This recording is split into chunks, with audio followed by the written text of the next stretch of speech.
ازل سے کچھ سوال ہیں جو انسان کے ساتھ چلے آ رہے ہیں، دنیا کی نیچر کے بارے میں، زندگی کی فطرت کے بارے میں، اپنے ہونے کے بارے میں۔ انسان ہمیشہ سے یہ سوال اٹھاتا چلا آ رہا ہے۔ یہ جس دکھ میں، دھند میں انسان لپٹا ہوا ہے، اس کی وجہ کیا ہے؟ اس کی بنیادیں کہاں ہیں؟ یہ سوال ہمیشہ سے انسان کے ساتھ ہے۔ دکھ کیا ہے؟ یہ سمجھ پیدا ہوئے بنا اس سے آزادی کی کوئی راہ کبھی تھی نہ کبھی ہوگی۔ جس سے آزادی چاہیے ہو اسے جانے بنا کوئی بھی چارہ نہیں ہے۔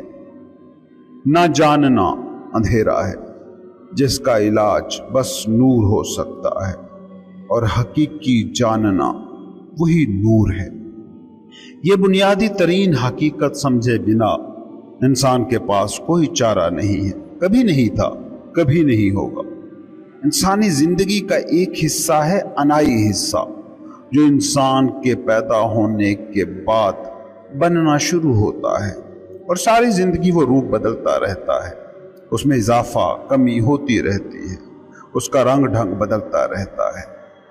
انسانی زندگی کے اس حصے کے پاس جو علم ہوتا ہے وہ حقیقی علم نہیں ہے، بلکہ اسے کہنا چاہیے کہ وہ انفارمیشنز ہیں، معلومات ہیں، اور یہ علم خود کار انداز میں کام کرتا رہتا ہے۔ آپ چاہیں یا نہ چاہیں، سکھائیں نہ سکھائیں، انسانی بچہ یہ معلومات بذریعہ حواس جمع کرتا رہتا ہے، اور اس کا دماغ بنتا جاتا ہے۔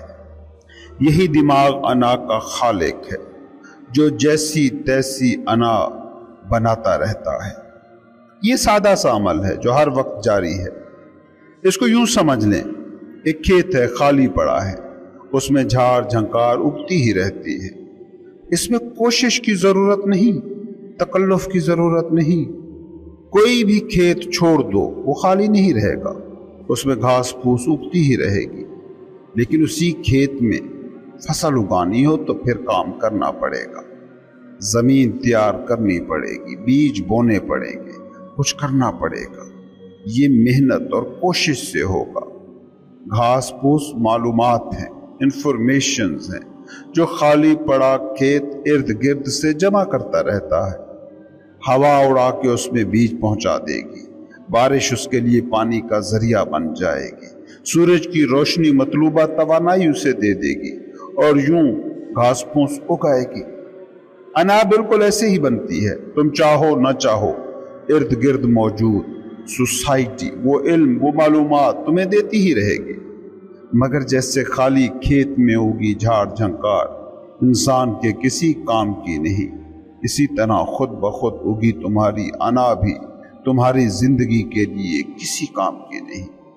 یہ ویجیٹیشن ہے، جھاڑ جھنکار ہے، یہ خود بخود اگتی رہے گی۔ اس سے تمہاری زندگی کے تجربے کو حسن مل جائے یہ ناممکن ہے۔ مگر زندگی کے اس کھیت میں اگر تم نے حسن کی فصل اگانی ہے، شانتی، پیس اور سکون کی پیداوار لینی ہے، تو پھر تمہیں ضرورت ہے سمجھ کی۔ وہ سمجھ کے جو جھاڑ جھنکار کو گندم، مکئی، جو، باجرہ، سیب، انگور کے باغ میں ڈھال دیتی ہے۔ خام مال اب بھی وہی ہے، وہی ہوا، وہی پانی، وہی روشنی، وہی زمین، مگر اب اس میں سمجھ ایڈ ہو گئی، حکمت کا اضافہ ہو گیا۔ اب وہی کھیت مفید بن گیا۔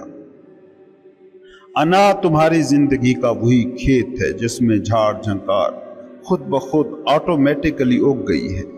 یہی انا ہستی میں ڈھل جاتی ہے جب تم سمجھ کو، حکمت کو اس میں ایڈ کرتے ہو، اس کا اضافہ کرتے ہو۔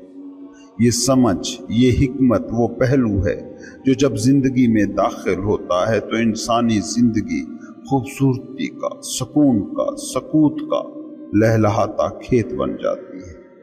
اس سارے کھیل کو سمجھنے کے لیے ایک واقعہ سنا رہا ہوں، اسے غور سے سنیں اور پھر اسے سمجھنے کی کوشش کریں۔ ایک صوفی تھے، ایک دن باہر انتظار کر رہے مریدوں کے پاس جب آئے تو ان کے ہاتھ میں خلاف روایت ایک رومال تھا۔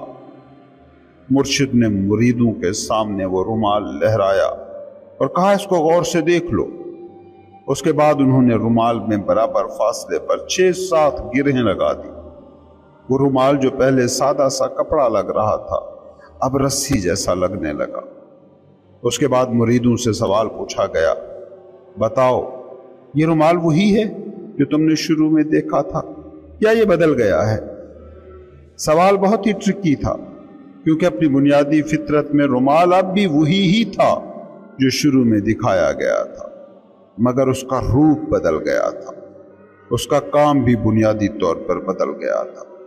اب وہ رومال کی طرح قابل استعمال ہرگز بھی نہ تھا۔ رومال اپنی بنیاد میں اب بھی وہی تھا، اس کا خلیہ وہی تھا، مگر کیا یہ کہا جا سکتا ہے کہ رومال نہیں بدلا؟ بدلا تو وہ ہے، پہلے کھلا تھا اب گرہوں سے اٹا ہے، مالیکیولر سطح پر نہیں مگر بظاہر تو تبدیلی اس میں صاف دیکھی جا سکتی ہے۔ مریدوں میں ایک سمجھدار مرید بیٹھا تھا، اس نے جواب دیا کہ رومال آلموسٹ بدل گیا ہے، تقریباً بدل گیا ہے، یہ بدلا بھی نہیں مگر پھر بھی یہ بدل گیا ہے۔ رومال نہیں بدلا ہے اگر آپ اس کی روح کو دیکھیں، اس کی بنیاد کو دیکھیں، اس کی بیسک نیچر کو دیکھیں، لیکن بدل گیا ہے اگر اس کے جسم کو دیکھیں، اس کی شکل کو دیکھیں۔ اس کا انداز نہیں بدلا، اس کا اندر نہیں بدلا مگر باہر اس کا بدل گیا ہے۔ رومال جب کھلا تھا تو وہ کام میں لایا جا سکتا تھا، مگر جو گرہوں میں بٹ گیا ہو وہ کسی کام کا نہیں رہا۔ اس لیے میں یہی کہوں گا کہ رومال آلموسٹ بدل گیا ہے۔ انسان جب پیدا ہوتا ہے وہ اسی کھلے رومال کی طرح ہوتا ہے۔ بچہ جب دنیا میں آتا ہے تو وہ اس رومال کی طرح ہر امکان سے بھرپور ہوتا ہے۔ پھر سوسائٹی ارد گرد اس میں گرہیں لگانا شروع کرتی ہے۔ لوگ کہتے ہیں بچہ بڑا ہو رہا ہے، جتنی گرہیں بڑھتی جاتی ہیں وہ زیادہ بڑھتا محسوس ہوتا ہے، مگر کبھی غور کرنا، اس کے امکان محدود سے محدود ہوتے چلے جاتے ہیں۔ جب اس کا نام نہیں تھا تو وہ اس کائنات کا کوئی بھی نام ہو سکتا تھا۔ جب اس کی کاسٹ نہیں تھی تو وہ کسی بھی کاسٹ سے ہو سکتا تھا۔ جب اس کا پیشہ نہیں تھا وہ کسی بھی پروفیشن کے لیے پورا کھلا تھا۔ جب اس کے پاس لینگویج نہیں تھی وہ دنیا کی کسی بھی زبان کو سیکھنے کے اہل تھا۔ وہ کھلا رومال ہر طرح کے امکانات سے بھرپور تھا۔ پھر انا نام کی گرہیں ڈلنا اس میں شروع ہوئی اور وہ ایک نام، ایک کاسٹ، ایک زبان، ایک پیشے تک محدود ہوتا چلا گیا۔ غور سے دیکھیں تو انسان کی انا انہی گرہوں، انہی گانٹھوں کے مجموعے کا نام ہے۔ تمہیں نام ملتے گئے، تم گرہیں جمع کرتے گئے، اور وہ جو سب ہو سکتا تھا اب بس ایک ہی چیز ہو سکتا ہے۔ یہ جسے تم بڑا ہونا کہتے ہو، اس کو غور سے دیکھو گے تو یہ بڑے ہونے کا عمل کم اور سکڑنے اور کم ہونے کا عمل زیادہ لگے گا۔ پہلی کلاس میں ایک استاد کھڑا بچوں سے پوچھ رہا ہے، تم میں سب سے زیادہ ذہین کون ہے؟ کلاس کے ہر بچے نے ہاتھ کھڑا کیا ہے۔ اب سوچئے، یونیورسٹی کی ایک کلاس میں پروفیسر کھڑے ہو کر یہی سوال کرے کہ سب سے زیادہ ذہین کون ہے، یقین مانیے ایک بھی ہاتھ کھڑا نہیں ہوگا۔ یہ بچہ پھیلا ہے یا سکڑا ہے؟ وہ بچہ جس کو اپنا نام تک نہیں معلوم تھا، کاسٹ، رنگ، نسل، زبان کا بھی کوئی اندازہ نہیں تھا، وہ کھڑا کہہ رہا تھا میں ذہین ہوں۔ مگر وہ یونیورسٹی کا طالب علم جس کے پاس نام، لیبلوں کا ڈھیر ہے، وہ خود کو ذہین سمجھنے سے قاصر ہے۔ رومال جب رومال تھا تو کئی قسم کے اس کے استعمال تھے، مگر جب اس میں گرہیں پڑ گئیں تو وہ ایکچولی کسی بھی قسم کے استعمال کے قابل نہ رہا۔ یہی انسانی انا ہے۔ انسانی انا کی مجبوری ہے، وہ سکڑتی ہے۔ انا کو دکھ سے، مسلوں سے، اسی لیے تو پیار ہے کہ مسئلے اور دکھ انسان کو سکیڑتے ہیں۔ دکھ اور مسئلوں میں لپٹا انسان خود کے علاوہ کسی اور کے بارے میں سوچ ہی نہیں سکتا۔ جتنی انا زیادہ مضبوط ہوتی ہے وہ انسان اتنا ہی زیادہ دکھی اور مسائل میں الجھا ملے گا، اتنا وہ انسان مقابلے کے میدان میں بے چین مارا پھر رہا ہوگا، یہ انا کے کام کرنے کا طریقہ ہے۔ انسانی زندگی میں جب سمجھ، جب حکمت داخل ہوتی ہے تو اس وقت یہ نہیں ہوتا کہ وہ مسائل کو حل کرنے میں زیادہ کامیاب ٹھہرتا ہے، بلکہ اس وقت بنیادی طور پر یہ ہوتا ہے کہ وہ مسائل کے تخلیق پانے کے عمل کو سمجھنے لگتا ہے۔ وہ رکتا ہے اور دیکھتا ہے کہ یہ گانٹھ، یہ گرہ کب اور کیسے وجود میں آئے تھی، یہ نام، یہ لیبل، یہ عہدے جو میں نے ایک وقت میں جمع کیے تھے، یہ میں کیسے ہو گئے۔ وہ بیٹھتا ہے اور خود کے سامنے یہ سوال رکھتا ہے۔ وہ دوڑ سے تھوڑی دیر رکتا ہے اور اس پورے عمل کو دیکھنے کی کوشش کرتا ہے۔ دنیا کے جتنے بھی مذہب ہیں ان کو غور سے دیکھنا، وہ انسان کے ساتھ یہی کرتے ہیں۔ وہ معلومات دینے پر زیادہ زور نہیں دیتے، وہ عبادت کی طرف بلاتے ہیں، اپنے ساتھ بٹھانے کی طرف لاتے ہیں، وہ تنہائی کی طرف لاتے ہیں، میڈیٹیشن، مراقبے کی طرف لاتے ہیں۔ اب عبادت کی شکلیں کچھ بھی ہوں، بنیادی طور پر مقصد ایک ہی ہوتا ہے کہ رکو، رک کر اپنا ہونا دیکھو، اپنی بنیاد کی طرف لوٹو۔ تم گرہ لگے رومال بن گئے ہو، دیکھو تم گرہوں سے آزاد رومال کیسے ہو سکتے ہو۔ تم محدود ہو گئے ہو، دیکھو تم لامحدود کیسے ہو سکتے ہو۔ جب یہ سمجھ، یہ حکمت پیدا ہوتی ہے تو انسان سوال اٹھاتا ہے کہ میری زندگی کے خالی پڑے کھیت میں یہ جو اتنی گرہیں، اتنی جھاڑ جھنکار اگائی ہے، یہ کیسے مٹے اور کھیت فصل کے بیجوں کے لیے کیسے تیار ہو۔ یہ زندگی کا تجربہ جو دکھ کی داستان بن گیا ہے، اس میں سکون کیسے پیدا ہو۔ یہ شریلی آوازیں خاموشی میں کیسے ڈھلیں، یہ ہمادم بے چینی سکوت میں کیسے بدلے۔ مذہب کا یہی بنیادی مقصد رہا ہے، تصوف کی یہی بنیادی روح ہے کہ نظر ہمیشہ رومال پر رہے، نہ کہ گرہوں پر۔